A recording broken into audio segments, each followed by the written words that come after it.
Hello and welcome. The United States has been the world's only superpower for almost 2 decades.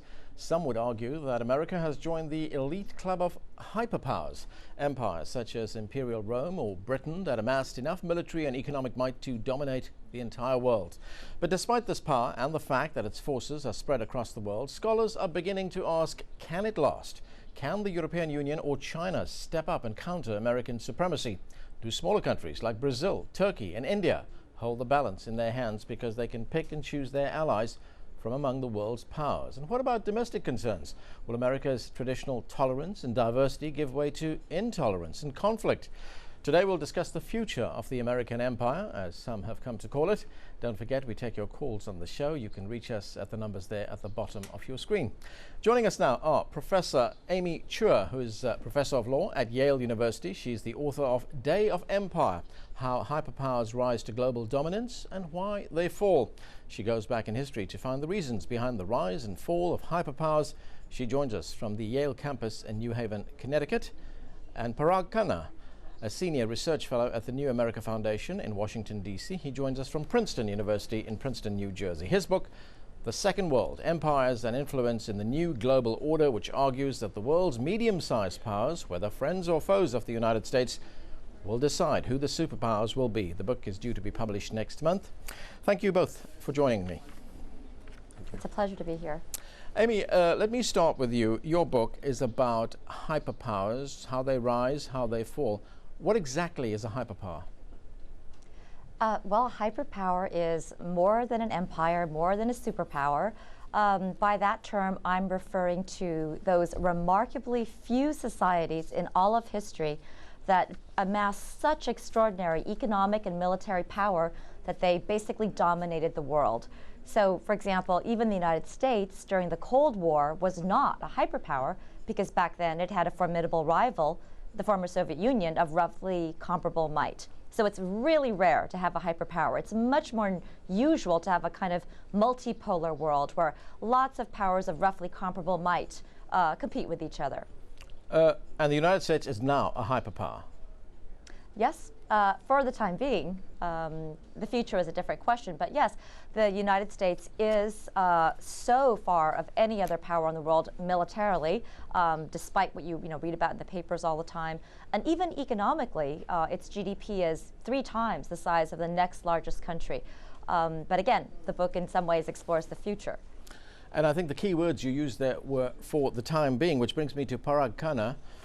Your book, The Second World, looks at, you've traveled through something like, I think, 40 countries, talked to dozens of people. You look at a different world order that is going to be emerging in the decades ahead, a new global order, as you call it. What do you see ahead? Right. I don't disagree with Amy that the United States is a hyperpower, which means that it is at the very least a superpower. The way I see things, a superpower has to be capable of influencing affairs and events in any part of the world that it chooses to. And at present, the European Union, China, and the United States are the 3 superpowers capable of doing that. Among those 3, there will be competition, there will be a certain balance or an equilibrium that may take shape. One can be more powerful than the others, but the fact is that the 3 of them are capable of pursuing their interests everywhere. So even if America is more powerful economically, militarily in the aggregate than the others, that does not prevent the others from going about their affairs around the world and trying to build influence. And that influence does come at America's expense in some cases. And that is what I write about when I explore second world countries, these strategic sort of swing states around the world, where in fact Europe and China can be seen to be growing in influence at America's expense. So these 3 centers of power will not exist in a constant state of tension then? Well, there is tension, there's cooperation, there's competition. The thing about globalization is that it allows for these kinds of positive sum games. In the Cold War or throughout history, imperial competition was very much geographic in nature, the attempt to dominate or conquer territory. But today we have a different kind of playing field, which is the playing field of globalization. And so you find that it's possible for there to be sort of positive sums or multiple gains simultaneously, or actors or swing states playing all sides, and everyone sort of wins until such point as there's a tension, an irreducible tension between them, and then one might see conflict. I would argue that we are certainly not out of the woods in terms of competition or conflict among superpowers simply because of interdependence and globalization, because in fact you don't even have a common cultural baseline among these among the superpowers of the day, because China, of course, is not a Western power, and the European Union isn't even a state as such. So there's plenty of opportunities for miscalculation, confusion, misunderstanding. So I really don't think that a future of peace and cooperation among the superpowers is in any way assured simply because we live in a globalized and interdependent world. Okay, let's go to the phones. We have one of our viewers calling from Dubai now. Shahab from Dubai. Go ahead with your call. Hello. Yes, we can hear you. Go ahead with your question. Yeah, hi. I just wanted to ask you, in history we see Roman Empire, when they were conquering rest of the places, they always used to use this tool, barbarians, who was not Roman, were not civilized, were barbarians. Isn't America using the same tool, what they call democracy? Well, thank you for your question. Let me put that question to Amy Chua. I think it's a great question. In fact, a lot of my book explores the parallels between Rome and the United States. And there are many. My thesis really is that every single hyperpower in history, from Achaemenid Persia to the great Mongol Empire, including Rome, was surprisingly tolerant and pluralistic on the rise to global dominance. In fact, what I argue is that tolerance was indispensable in every case to these societies achieving their hyperpower status. But conversely, the decline of hyperpowers has repeatedly coincided with intolerance and surges of xenophobia. And I think this goes to the question. Now, let me quickly say what I mean by tolerance, because the United States has many, many stains on our history. I'm using the term in a very unusual way. By tolerance, I don't mean modern human rights tolerance or respect for others. I simply mean by tolerance letting lots of different kinds of people, regardless of skin color, ethnicity, or religion, live, prosper, and participate in your society. And in the Roman era, it was only through this kind of tolerance that Rome was able to build the largest military machine known to man. If you limit your army to, say, only pure-blooded Spartans, your army's only going to be so big. By contrast, if you open up your military to warriors of every ethnicity and background, you can build a really huge military, and that's what Rome did. Now, fast forwarding to the modern age, what I say is that the key to staying a hyperpower is still tolerance, but now it's not through conquest and annexation and incorporating warriors, but rather by being a magnet for the world's best and brightest. That is, you have to be a hyperpower, you have to be at the very cutting edge of the world's human capital frontier. And at any given point in history, the most valuable human capital that the world has to offer, whether in terms of creativity, intelligence, drive, is never going to be found always within one ethnicity or within one religion.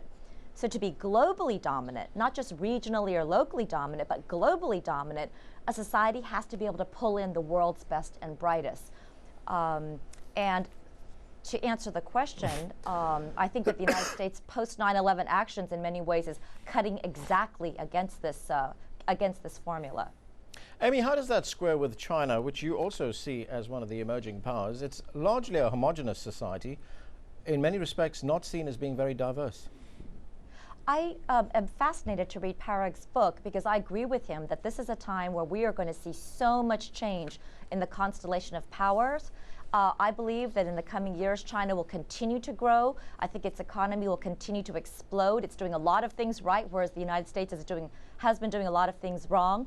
But interestingly, if my thesis is right, China cannot become a hyperpower. It can become a superpower. It can become so powerful that it topples the U.S. from its hyperpower status, and we go back to a more even, multipolar, balanced world. But China can't become a hyperpower for this simple reason. China is a quintessentially ethnically defined nation. It's the opposite of an immigration society. And so while even today, with all the mistakes the United States is making, you still see large numbers of Chinese engineers applying for visas, trying to come to the United States. By contrast, you see very few U.S. scientists and engineers trying to go to China to become a Chinese citizen. Okay, let's get an email in. We have an email here from Sydney, Australia, and it's from S. Anoma in Sydney, Australia. And Parag, I wonder if you could answer this question. The caller, or rather the viewer, asks, do you have any views on the danger posed by the declining American empire? Would it engage the free world, and free world is in quotes, in any more wars to steal oil and other resources from other nations, such as Iraq? With so many weapons of mass destruction at its disposal, how would such a power handle its own decline?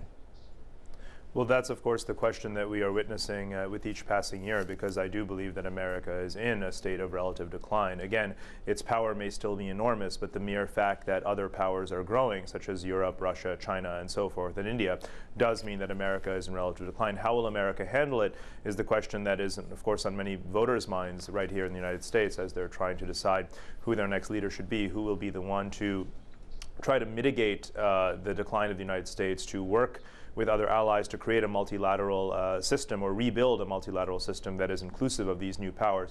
That is what many people believe, a sort of fresh face like a Barack Obama might be able to achieve. The question, the jury is still out. There's many ways to go about it. I believe personally that it's not simply a matter of reconnecting or reconvening new powers into the existing framework, such as the United Nations, but thinking more fundamentally about what rules actually exist in common among Chinese, Indian, Russian, European, and other powers, because in a way, many of those new rising powers actually don't subscribe to the old rule sets and institutions that have been built by the United States and are American or Western dominated. So I think we really have to start from scratch when answering the question as to how America is going to manage its own decline diplomatically, and I don't really see anyone stepping forward and proposing a framework for how to do that. What about the role of the military? Because one of the common criticisms one hears from the United States about Europe, the European Union rather, which is made up of so many states, is that Europe doesn't have a military. Well, Europe does, of course, have militaries, and I think that part of the problem with the way in which Americans view the European Union is that they don't understand it. They try to understand it on their own terms, which is to say that it is deficient because it is not a singular unitary state. It is, in fact, a network of states. It's 27 members growing perhaps to 30 in the coming years. It does not have one foreign policy. It has policies. That has its strength and its weaknesses. But in the military domain, it has, in aggregate, a very large sort of common military that's attempting to coordinate some of its operations. They have about 10 stabilization missions going on right now around the world, particularly in Africa and in the Middle East and in their own periphery in the Balkans. So it's not the case, in fact, that they don't have a military at all. It's just that they have their own way of attempting to manage and coalesce and aggregate the various forces that each country represents. And I want to point out, Amy mentioned earlier that America is the largest economy in the world of a state, but the economy of the European Union is larger than that of the United States, and it is more or less an integrated economy today, certainly much more so than it was before, and with each passing year, ever more integrated. So the European Union is most certainly the largest economy in the world, not that of the United States. Amy, there was an interesting chapter in your book about the role of the military, and with particular reference to the Dutch, at one time a very prosperous, thriving power, and they use their military mainly for defensive purposes, not in any aggressive, offensive way. And you see a difference in that? Yes, well, I actually think that would be a good lesson. I think what happened there was that the Dutch Republic, a tiny little republic in the from about 1625 to 1675, essentially turned itself into a world hegemon by ruling the seas. Great Britain did this right afterwards, really following in the footsteps. And what the Dutch Republic did was, at a time when Protestants were killing Catholics, Catholics killing Protestants, the Dutch Republic was the first modern European society to declare freedom of worship.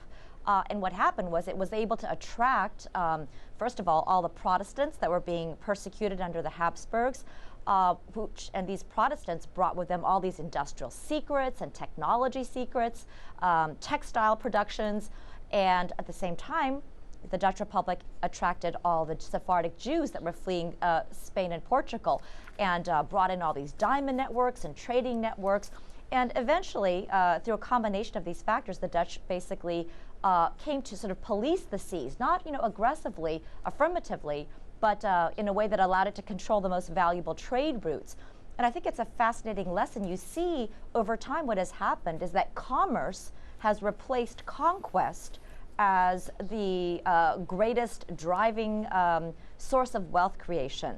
And I think that that's something that the United States needs to keep in mind.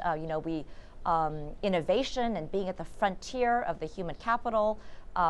Frontier is the most important thing, be able to track the world's best and brightest. That's how we got our most powerful military. It was through the semiconductors, Silicon Valley. The atomic bomb was very much an immigrant creation.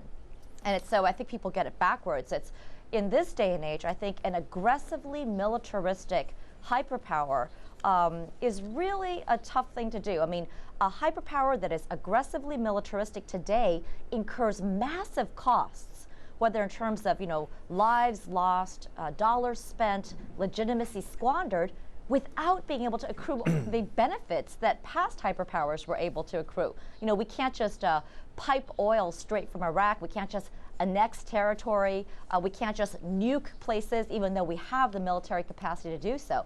Parag, let me go back to you. There is one difference I noticed in your two books. Amy sees India as being one of the challenges to the United States being the sole hyperpower. You don't see that. No, not yet. I mean, geopolitics moves in sort of generational cycles of various durations, somewhere from 25 to 50 years. India is not currently either in or at the cusp of being on this cycle of rising into that top tier or pantheon of superpowers. Again, a superpower has to be able to influence events all over the world, perhaps even simultaneously, the way the United States can and does. India is far from being able to project that kind of power around the world. Right now, it's more concentrated on just attempting to stabilize or attempt to reconcile with the countries in its own periphery, like Pakistan, Bangladesh, Nepal, Sri Lanka, all of which are highly troubled states with which India's relations are very poor. And also, India is a peninsula surrounded on water by three sides and by the tallest mountain range in the world, so power projection becomes very difficult. It is attempting to become something of a naval power. It's attempting to use globalization and its diaspora and the talent and knowledge in its IT industry to become an economic power. But all of those things also are taking a very long time because of the internal structural weaknesses in the Indian state and the divisions that are inherent within such a pluralistic society as India's is. So India has many virtues, such as its democratic system, but some of those virtues also slow down the kind of unified progress that has characterized China's approach over the last 20 or 30 years. And also, in geopolitics as in business, there's what you call first mover advantage. Okay, Parag, I'm going to have to interrupt you. My apologies, but we've run out of time again. Oh. Amy Chua, Parag Khanna, thank you very much for joining us. Thank you. Thanks so much. And thank you for being with us. On the next show, we talk to Karim Rashid, the revolutionary Anglo-Egyptian designer who's changed how we look at everything from watches to furniture. Don't forget, if you have any thoughts about pressing issues around the world, send your emails to riz@aljazeera.net. See you next time. Street Talk is next.